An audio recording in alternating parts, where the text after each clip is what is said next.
नानी एइटी बाइजु मु तेणिकी तते घर सारा खोजी साइलिनी। आलो तू कौन जानिनु रूपा नानी पा बॉडी बिकी की स्कूटी किनीची। आलो नानी तू इमितिया सुंदरिया सुंदरिया किमितिया बॉडी पारुचु आमो टिके सिखे देले हाँ तानी। नाई लो तमे गुड़ा को बार बुली ए काम गुड़ा कौन पारिबो तमे खाली ये पुकुरा पांपड़ करी जानिचो केही किणु नाती। हौलो छाड़े से कथा ये अनानी मो मरद आरडी जाइथिले टिके भोग आनिथिले रखिता। हौ लो तमे दिण बड़ी जगी थाओ मु टिके भोगटा रखी दे के आसे।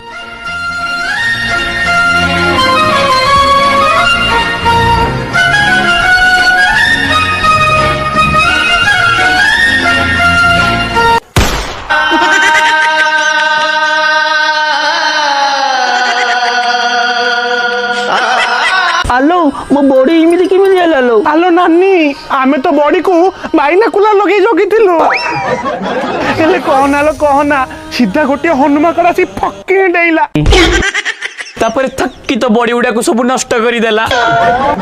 आलो से माकड़ मते खेंतेइला ई ई तापर मु भी ताको खेतेइली गी गी तापर से माकड़ मो गाल को ठाई के चढ़े की पळेइला।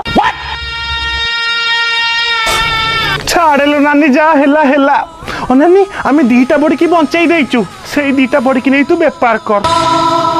तमर कोन दोष लो औ तमे जाओ।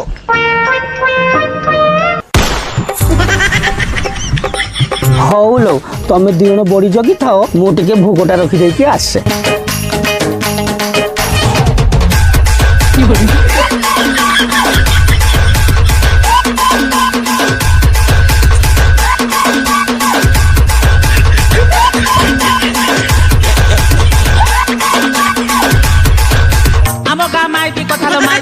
माइकी कथा टिके शुणी था मन रखी था शुणिले तोर गजब कथा को कान डेरी था आम गाँ माइकी कथा लो माइकी कथा ए तो आम गाँ